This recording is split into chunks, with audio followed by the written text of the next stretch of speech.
Hi everyone, welcome back to Learn Well. I hope you are doing great. In today's video, we are going to learn a very important topic in income tax, that is exempted income. Do you know that not all income is taxable? Yes, some incomes are fully or partially exempt under the Income Tax Act. And today we understand exactly what those are with examples. So make sure to watch till the end and don't forget to like, share and subscribe if you find this helpful. So let's begin. आज की class में हम ये दोनों question को discuss करेंगे. Question number 1 is explain any 15 exempted income under section 10. And question number 2 is discuss the income which are not included in the total income nor income tax payable on them. Means ऐसी income को discuss करेंगे जो total income में include नहीं होती और ना ही उन पर कोई भी टैक्स पेबल होता है. इन दोनों क्वेश्चन का आंसर सेम ही होगा. तो इनकम टैक्स एक्ट के अंदर कुछ ऐसी इनकम होती है जो एग्जम्प्टेड होती है, जिसे इनकम माना ही नहीं जाता, वो टोटल इनकम का पार्ट ही नहीं होती है. असेसी जो भी इनकम अर्न करता है उस पर उसे टैक्स देना पड़ता है according to income tax act. तो हम उस इनकम को क्या कहते हैं? टैक्सेबल इनकम कहते हैं. तो एग्जम्प्टेड इनकम क्या होता है? एग्जम्प्टेड इनकम होगी वो इनकम जिस पे आपको टैक्स देना ही नहीं है. इनकम टैक्स आपको क्या प्रोवाइड करता है? रिलैक्सेशन प्रोवाइड करता है, मीन्स छूट दे देता है, बता देता है कि ये इनकम को हम इनकम मानने ही नहीं वाले हैं, उस पर आपको टैक्स देने की जरूरत ही नहीं है. तो उसी को हम कहते हैं एग्जम्प्टेड इनकम.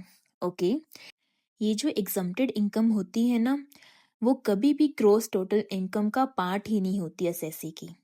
मतलब जब हम 5 हेड्स को कैलकुलेट करते हैं ना, तो ये इनकम को हम किसी भी हेड में लेके ही नहीं जाएंगे और ना ही लेके जाते हैं, क्योंकि ये इनकम का पार्ट ही नहीं होती. देखो यहाँ पर भी सेम ही लिखा है.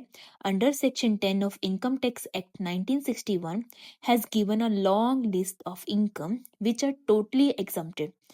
लॉन्ग लिस्ट प्रोवाइड की है जो टोटली एग्जम्प्टेड है, जिस पर टैक्स लगता ही नहीं है. So these income are not included in the gross total income of the SSC.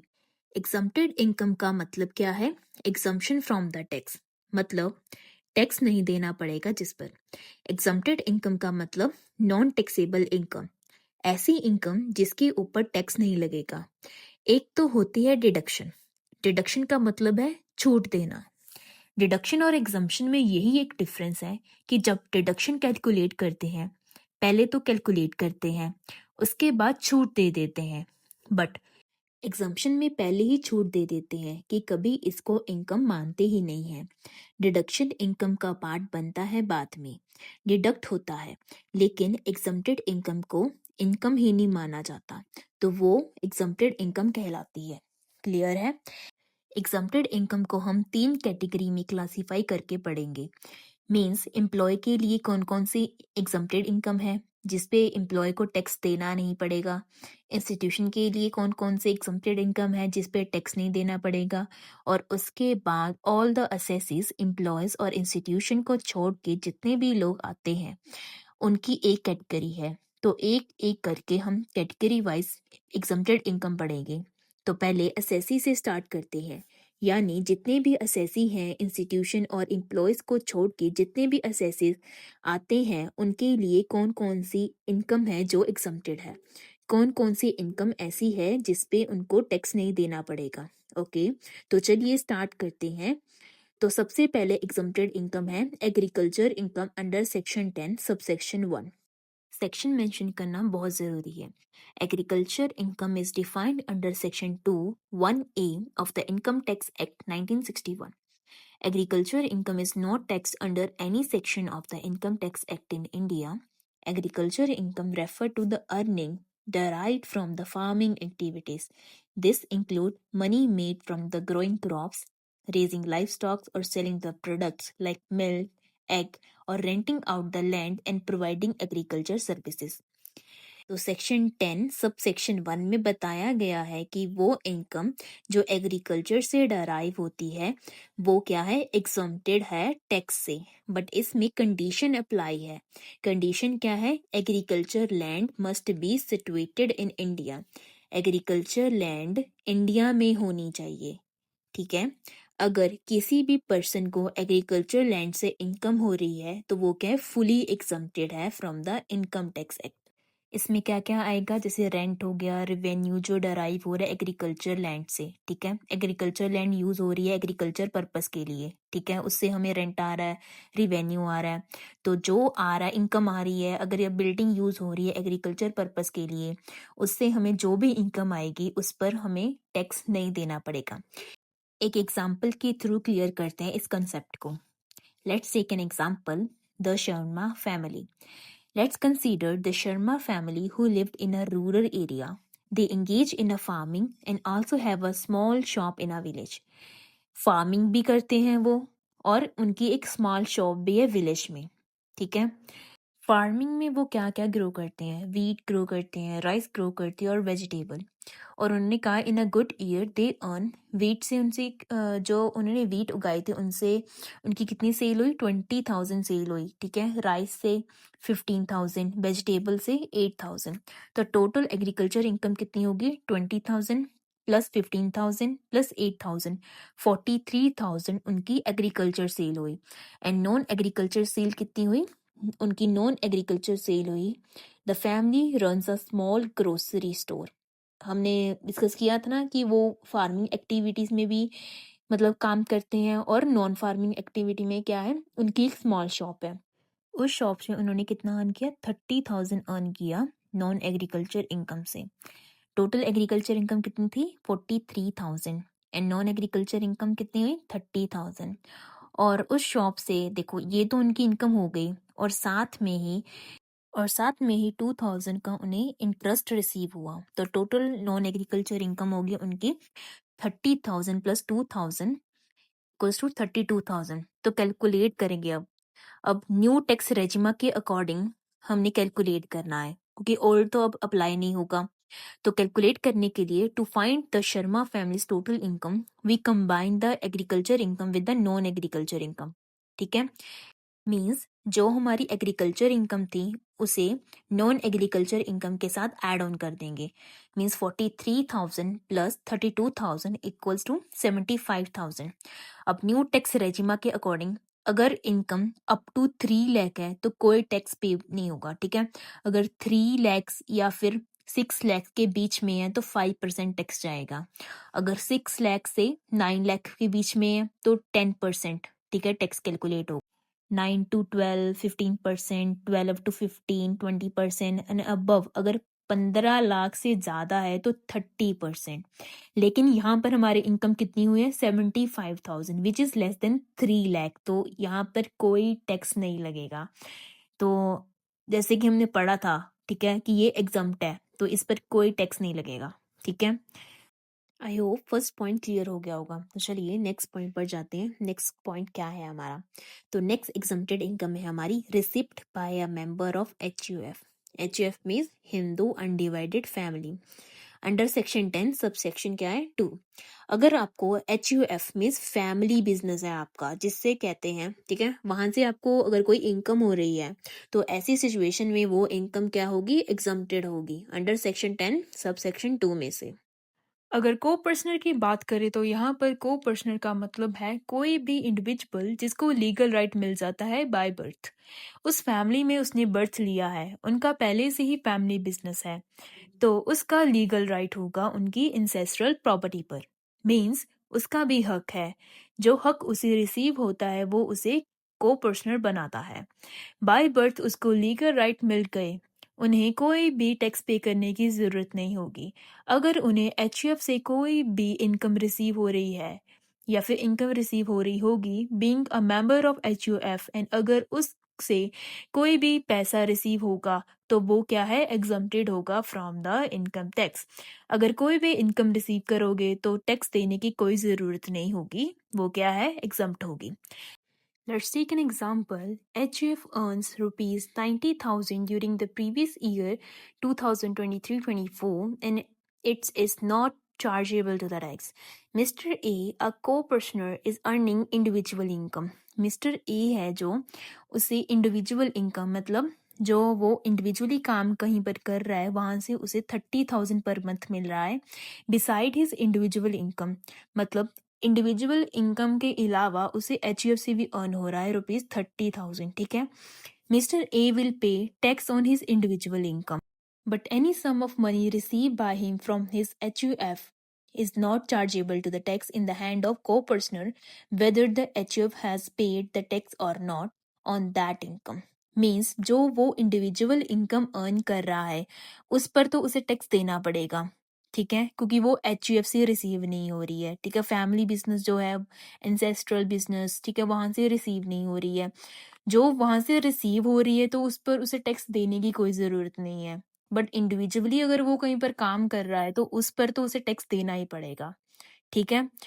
चलो नेक्स्ट देखते हैं थर्ड है share of profit received from the partnership firm under section 10 sub section 2A अगर बीइंग एन पार्टनर आपको उस firm से होने वाली इनकम का शेयर रिसीव हो रहा है तो वो क्या होता है वो पूरी तरीके से एग्जम्प्ट हो जाएगा ओके वो इनकम कैसे रिसीव होगी जो पार्टनरशिप डीड में मेंशन है रेशियो जिसे हम कहते हैं प्रॉफिट शेयरिंग रेशियो PSR उसी के बेसिस पर होगी जो भी शेयर आपका बनता है PSR के according means profit sharing ratio के अकॉर्डिंग जितना भी आपका शेयर बनता है वो बीइंग एन पार्टनर आप रिसीव कर रहे हैं वो क्या हो जाएगा वो पूरी तरीके से एग्जम्प्ट हो जाएगा Let's take an example. Mr. Raj is a partner in XYZ company.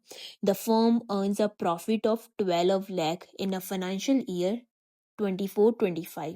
ठीक है 12 लाख का उन्हें क्या हुआ प्रॉफिट अर्न हुआ 2024 और 25 में ठीक है and his share in the firm is 50% profit sharing ratio के अकॉर्डिंग उसका शेयर कितना है 50% शेयर है तो प्रॉफिट शेयर कितना बनेगा मिस्टर राज का 12 लाख जितना उस प्रॉफिट हुआ फर्म को उसको मल्टीप्लाई कर देंगे 50% के साथ मतलब 6 लाख ठीक है तो उसे कितना अर्न होगा 6 लाख अर्न होगा तो टैक्सेबिलिटी बनेगी उसकी दिस 6,000 इज एग्जम्प्टेड ठीक है क्यों न्यू टैक्स रेजिमा के अकॉर्डिंग 6 लाख है ठीक है तो उसकी कोई टैक्सेबिलिटी नहीं बनेगी under section 10 sub section 2A के according must be shown under the exempt income schedule EI in the ITR act ठीक है तो नेक्स्ट पॉइंट है हमारा interest paid to non resident under section 10 sub section 4I अब कुछ ऐसे account होते हैं जो नॉन रेजिडेंशियल अकाउंट होते हैं अगर आप किसी कंट्री के नॉन रेजिडेंशियल हो वहाँ पर आपका अकाउंट है अगर और उस पर आपको इंटरेस्ट रिसीव हुआ है ठीक है in case of individual who is non resident in India कोई पर्सन जो इंडिया का रेजिडेंट है ही नहीं उसका यहाँ पर अकाउंट है let's suppose Shubham who lives in Canada and having a account in India to रहता वो कहाँ पर है कनाडा में रहता है उसका वहां पर भी अकाउंट ऑब्वियसली बात है उसका वहां पर भी एक अकाउंट होगा ही होगा ठीक है उसके पेरेंट्स इंडिया में रहते हैं और उसका एक इंडिया में भी अकाउंट है ऑब्वियसली हो सकता है ऐसे कोई इशू की बात नहीं है तो यहाँ पर उसने एक अकाउंट खोला हुआ है और उसे इंटरेस्ट मिल रहा है उसमें उससे ठीक है तो वो एग्जाम रहेगा लाइक 500 रुपीज़ का इंटरेस्ट मिला है तो क्या ही टैक्स चार्ज करोगे उस पर है ना कुछ सर्टेन कंडीशंस हैं अगर वो सेटिस्फाई हो रही हैं तो वहाँ पर आपको टैक्स देने की कोई ज़रूरत नहीं है तो मतलब ये भी क्या है एग्जाम्प्ट होगा under the income tax act 1961 में से under section 10 sub section 4I next है leave travel allowance under section 10 sub section 5 leave travel allowance received from an employer is exempted from the tax if utilize for the travel within India अगर leave travel allowance मिल रहा है employer द्वारा employ को अगर उसका utilisation हो रहा है विद इन इंडिया तो उस पर कोई टैक्स नहीं लगेगा एग्जम्पशन मिलेगी उसे अवेल्ड होगी फॉर द 2 जर्नीज ठीक है in a block of 4 calendar years ठीक है 4 साल में ठीक है, 4 साल में से 2 बार वो अवेल कर सकता है, ठीक है। However it covers only for the travel expenses. ये किसके लिए होता है? सिर्फ ट्रैवल एक्सपेंसेस को कवर करने के लिए। इसमें अदर एक्सपेंसेस नहीं इंक्लूड होते, जैसे लोडिंग हो गया, अदर एक्सपेंसेस कोई इसमें नहीं आता, ठीक है, फूड के लिए, ठीक है, सिर्फ वो ट्रैवल का ही खर्चा कवर करता है। Let's take an example. Raj gets rupees 50,000 as a leave travel allowance from his employer. He travels with his family from Delhi to Mumbai and spend rupees 40,000 on economy class rail ticket under section 10 subsection 5. Rupees 40,000 is exempted. ठीक है, the remaining rupees 10,000 means 50,000 minus 40,000 is taxable. इसमें क्या include होगा कि travel must be with in India होना चाहिए। Only इसमें सिर्फ ट्रैवल फेयर्स जो हैं वो एग्जम्प्ट होंगे, बाकी जो खर्चे हैं वो अपने आप करेगा, ठीक है, वो नहीं इंक्लूड होता है। और क्लेम कर सकता है ट्वाइस, मतलब 2 बार, 4 साल में से 2 बार वो क्लेम कर सकता है। नेक्स्ट है हमारा remuneration to a person who are not citizen of India under section 10 subsection 6, यानी कोई पर्सन जो कि इंडिया का सिटीजन नहीं है, ठीक है, उसको आपने रेमुनरेशन दिया है तो वो भी उसके हाथ में एग्जम्प्ट होगा। Remuneration receive by a diplomat, जैसे कि डिप्लोमेट्स होते हैं उन्हें रेमुनरेशन दिया जाता है तो वो वहां पर भी वो क्या होगा? एग्जम्प्ट होगा। Remuneration receive by a foreign nation as an employee of a foreign enterprise, non residential employees है, उसे रेमुनरेशन मिल रही है, या फिर गवर्नमेंट एम्प्लॉयज हैं उन्हें मिल रही है, तो रेमुनरेशन तो ये क्या है होगा? तो ये होगा एग्जम्प्ट होगा अंडर सेक्शन 10 सब सेक्शन 6 में से, ठीक है। नेक्स्ट है gratuity, that is very important. Gratuity क्या है? ग्रेचुटी एक ऐसी पेमेंट होती है जो एम्प्लॉयज को दिया जाता है एम्प्लॉयर के द्वारा। एम्प्लॉयज जो सर्व करता है उसको उसके काम से इम्प्रेस होके, मीन्स उसे अप्रिशिएट करने के लिए दिया जाता है कि तुमने बहुत अच्छा काम किया है, ऐसे ही काम करते रहो। ग्रेचुटी होती है एक्स्ट्रा अमाउंट, ठीक है, जो एम्प्लॉयज को दी जाती है। अगर 5 साल तक कोई काम करता है तब उसे जाकर ग्रेचुटी मिलती है। ग्रेचुटी रिटायरमेंट के टाइम पर मिलती है, रेजिग्नेशन के टाइम पर मिलती है, या फिर डेथ के टाइम पर मिलती है। वो क्या? एग्जम्प्ट होगी, ठीक है, अप टू सर्टेन लिमिट तक। जैसे गवर्नमेंट एम्प्लॉयज के केस में, गवर्नमेंट एम्प्लॉय के केस में फुली एग्जम्प्ट है, और प्राइवेट सेक्टर एम्प्लॉयज के, ठीक है, प्राइवेट सेक्टर एम्प्लॉयज के केस में वो क्या है? अप टू 20 लाख तक एग्जम्प्ट रहेगी एज पर लेटेस्ट लिमिट, ठीक है। Gratuity is a lump sum payment made by an employer to an employee for the long term services, कि उन्होंने इतने टाइम तक हमारे फर्म में, हमारे बिजनेस में काम किया है, ठीक है, उन्हें एक्स्ट्रा अमाउंट दी जाती है under the payment of gratuity act 1972। Eligibility क्या है? Minimum 5 years of continuous services, 5 साल तक उन्हें काम करना पड़ेगा। Employer with the 10 plus employees, employer के पास उसके अंडर 10 से ज़्यादा एम्प्लॉयज होने चाहिए। Paid on resignation, retirement, death और डिसेबलमेंट। फॉर्मूला क्या है ग्रेचुटी को कैलकुलेट करने के लिए? ग्रेचुटी को कैलकुलेट करने के लिए फॉर्मूला है 15 इंटू लास्ट सैलरी उसकी क्या थी, multiply by years of services, कितने साल उन्हें काम किया है, ठीक है, divide by 26। Let's take an example. Last salary थी एक पर्सन की 50,000, सर्विस 10 साल तक उन्हें, मतलब उसने काम किया है। ग्रेचुटी मतलब टोटल कितनी होगी उसकी? 2,88,462 अप्रोक्स इतनी बनेगी, ठीक है। नीचे नोट में लिखेंगे tax free up to 20 lakh. हमने ऊपर पढ़ा था ना कि अगर प्राइवेट सेक्टर एम्प्लॉय है उसे एग्जम्पशन मिलेगी 20 लाख तक, मतलब कोई टैक्स नहीं देना पड़ेगा उसे उस अमाउंट पर, क्योंकि 20 लाख से नीचे है। नेक्स्ट पॉइंट है हमारा compensation received in case of any disaster under section 10 sub section 10 BC। अगर कोई डिजास्टर हो गया है तो गवर्नमेंट से कंपनसेशन मिला है तो वो कंपनसेशन इसलिए दिया जा रहा है कि हेल्प हो सके, तो उस अमाउंट पर गवर्नमेंट टैक्स चार्ज नहीं करेगी। ये कंपनसेशन किसके द्वारा दिया जाता है? ये कंपनसेशन दिया जाता है सेंट्रल गवर्नमेंट होगी, स्टेट गवर्नमेंट होगी या फिर लोकल अथॉरिटी द्वारा दिया जाता है, ताकि हेल्प हो सके जितना भी उनका नुकसान हुआ है। इसके की कंडीशंस क्या है? The recipient must be an individual, not a company और फर्म। कंपनी और फर्म के अलावा या फिर इंडिविजुअल है उसे दिया जाता है, कोई कंपनी और फर्म को नहीं मिलता। The compensation must be given for the damages और the loss due to notified disease. Compensation दिया जाता है अगर उनका जैसे नुकसान हो गया है फ्लड के कारण, अर्थक्वेक के कारण या फिर साइक्लोन के कारण। थर्ड पॉइंट है compensation must B come from the government और लोकल अथॉरिटी। हमने मतलब पढ़ा था ना कि कौन कंपनसेशन प्रोवाइड करता है? सेंट्रल गवर्नमेंट द्वारा, स्टेट गवर्नमेंट द्वारा या फिर लोकल अथॉरिटी प्रोवाइड करती है। Let's take an example. रवि's house was destroyed in a cyclone in Odisha. The state government gave him 5 lakh as a relief compensation. Tax treatment कैसे होगी? That 5 lakh is completely exempted under section 10 subsection 10 BC.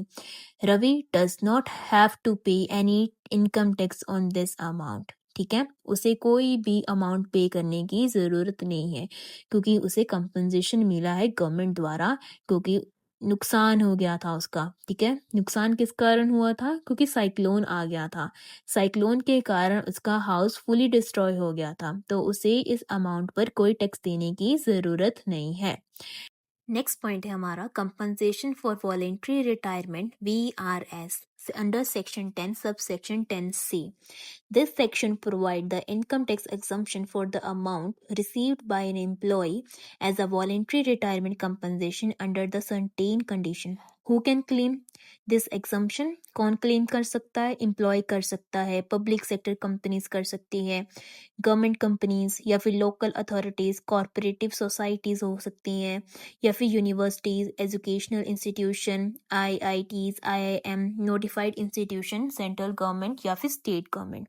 Exemption की limit क्या है? Exemption की limit है 5 lakh. Up to 5 lakh of VRS compensation is tax free. अगर 5 लाख से ज्यादा हो जाती है अमाउंट तो उसे टैक्स पे करना पड़ेगा। अगर 5 लाख से नीचे है या फिर 5 लाख तक है तो उसे कोई टैक्स पे करने की जरूरत नहीं है। The exemption is available only once in a life time. ठीक है, एक बार ही मिलती है। The private sector employee can also claim it if their employer has an improved VRS scheme. ठीक है, एग्जाम्पल लेते हैं। रेनू, एज क्या है उसकी? 52 years, worked at a government owned bank for 25 years. ठीक है, she opted for VRS and receive 12 lakh as a compensation. ठीक है, रेनू जिसकी एज थी 52 ईयर्स, वो काम कहाँ पर करती थी? गवर्नमेंट बैंक में करती थी। ठीक है, 25 ईयर्स हो गए थे उसे वहां पर काम करने को। ठीक है, उसने क्या VRS मतलब ऑप्ट किया और उसे कंपनसेशन मिला 12 लाख तक। ठीक है, अब हमने ऊपर पढ़ा था कि उसकी लिमिट क्या है? अप टू 5 लाख तक। ठीक है, जो रिमेनिंग 7 लाख है उसका, उस पर उसे टैक्स देना पड़ेगा। ठीक है, 5 लाख तक को तो उसे नहीं देना पड़ेगा। जो रिमेनिंग बच गया 7 लाख, वो क्या है? टैक्सेबल है एज अ सैलरी इनकम, उसे टैक्स देना पड़ेगा उस पर। ठीक है, नेक्स्ट पॉइंट है हमारा payment received from Sukanya Samriddhi account under section 10 sub section 11A। अगर कोई भी अमाउंट रिसीव हो रही है, ठीक है, या फिर पेमेंट रिसीव हो रही है सुकन्या समृद्धि अकाउंट से at a maturity period, means at the end of that period, जब वो खत्म हो रही है, तो जो पैसा मिलेगा हमें उस पर कोई भी टैक्स नहीं देना पड़ेगा। ये जो स्कीम थी वो स्टार्ट की गई थी अंडर द बेटी बचाओ बेटी पढ़ाओ कैंपेन एक्ट में। Let's take an example. You open an account Sukanya Samriddhi account for your daughters. ठीक है, you invested 1.5 lakh per year. After 21 years, you receive 65 lakh principal plus interest. Means आपने सुकन्या समृद्धि अकाउंट खुलवाया था अपनी बेटी के लिए, उसमें आपने हर साल 1.5 लाख इन्वेस्ट किए। ठीक है, 21 ईयर्स के बाद आपको कितना पैसा रिसीव हुआ? 65 लाख, ठीक है, उसमें प्रिंसिपल पर प्लस इंटरेस्ट भी मिला था आपको। उन दोनों को मिलाकर टोटल अमाउंट बनी 65 लाख। तो टैक्स इफेक्ट क्या होगा? The 65 lakh which you received on the maturity is fully tax free under the section 10 subsection 11A. You don't pay any tax on these interest or final amount। जो आपको final amount मिली जो कि थी 65 लाख, उस पर आपको कोई टैक्स देने की जरूरत नहीं है। नेक्स्ट है house rental allowance under section 10 sub section 13A। House rent allowance होता क्या है? ये एक तरीके का अलाउंस है जो कि एम्प्लॉयर के थ्रू एम्प्लॉय को दिया जाता है। अगर वो रेंटेड हाउस में रहता है तो उसकी जो कॉस्ट ऑफ लिविंग है, जो रेंट है, उसको कवर करने के लिए ये अलाउंस दिया जाता है। देखिए नाम से ही समझ आ रहा है ना, रेंट अलाउंस। अगर हम बोले अलाउंस क्या होता है, जो भी एम्प्लॉयर एम्प्लॉय को सैलरी के अलावा अगर कोई भी मॉनेटरी चीजें दे रहा है, मतलब इन कैश पे कर रहा है, वो जो कैश होता है वो अलाउंस की फॉर्म में आता है। ओके, ये किसी भी रेजिडेंशियल हाउस का रेंट पे करने के लिए दिया जाता है। अब कितनी अमाउंट दी डिडक्शन हम क्लेम कर सकते हैं? ये 3 लिमिट है। इन तीनों लिमिट्स में से जो सबसे लीस्ट अमाउंट होगी, मीन्स मिनिमम अमाउंट होगी, वो हम ले सकते हैं एज अ डिडक्शन।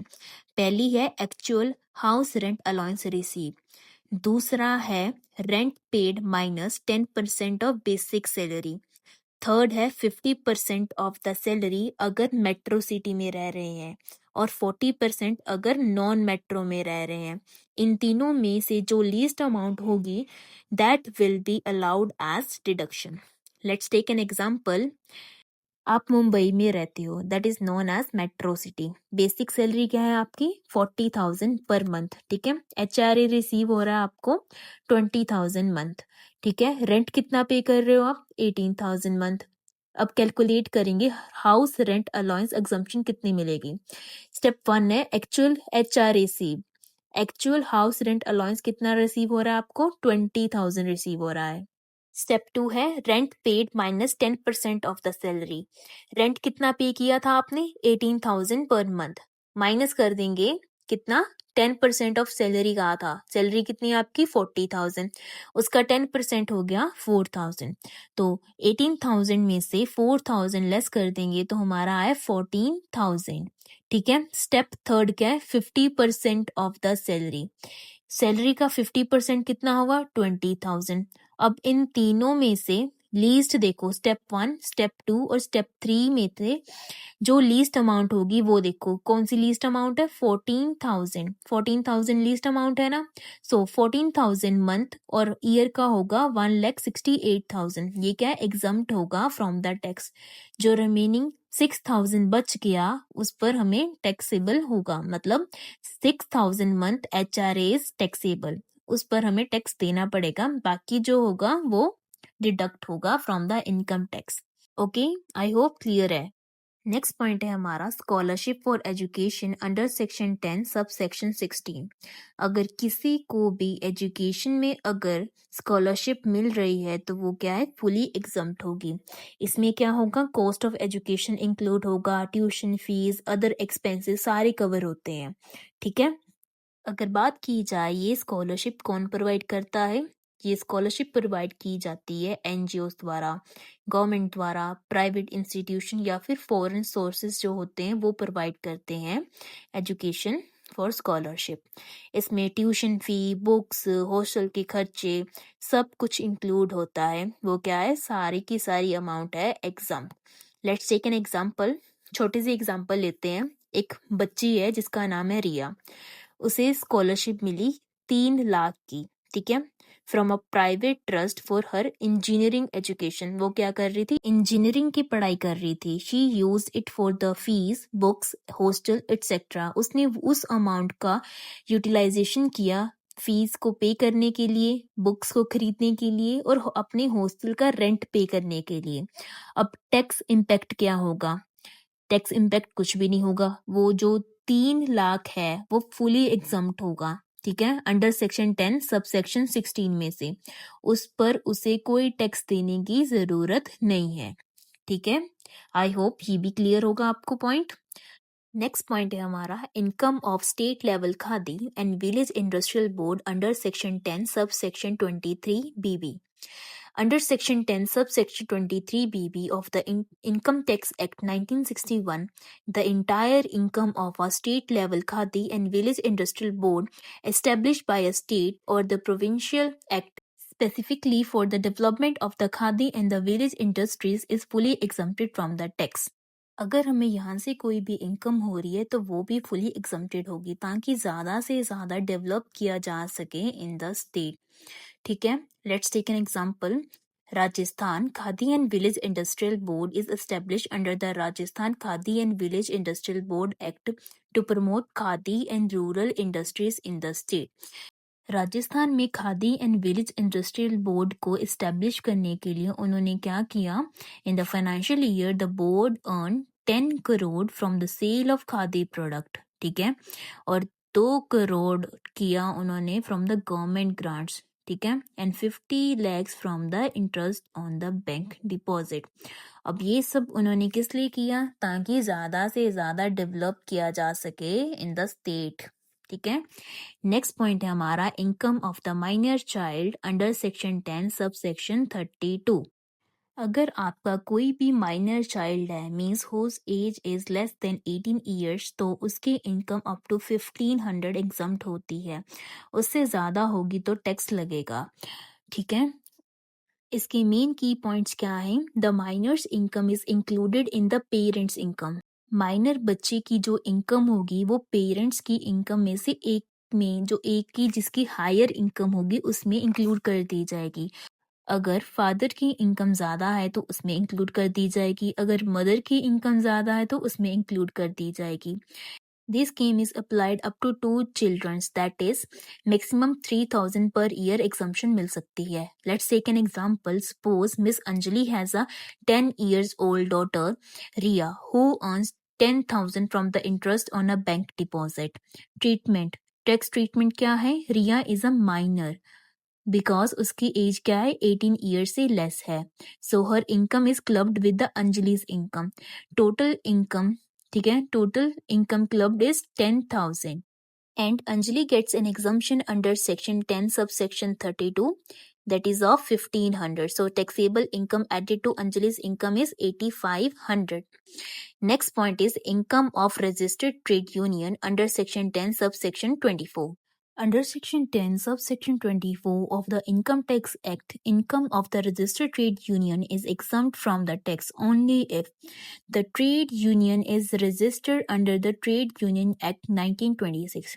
जो ट्रेड यूनियन है वो रजिस्टर्ड होना चाहिए under trade union act 1926 and an income must be derived from the union interest or the house property.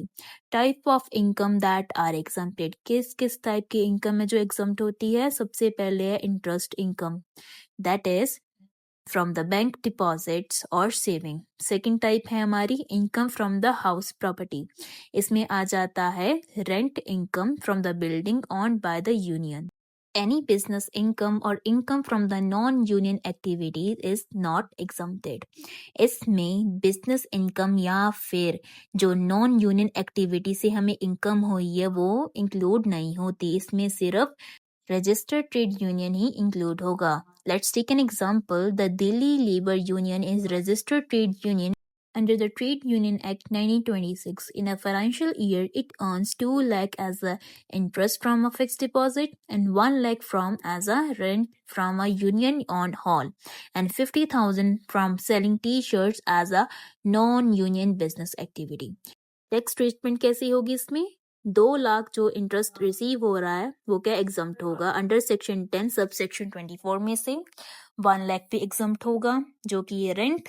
ठीक है, एंड जो 50,000 है वो हमें रिसीव हो रहा है नॉन यूनियन बिजनेस में से, उस पे हमें टैक्स लगेगा क्योंकि हमने ऊपर पढ़ा है ना कि इसमें सिर्फ क्या इंक्लूड होगा, इंटरेस्ट इनकम और income from house property.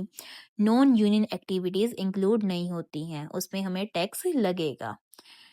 I hope ये भी पॉइंट आपको क्लियर हो गया होगा. ठीक है.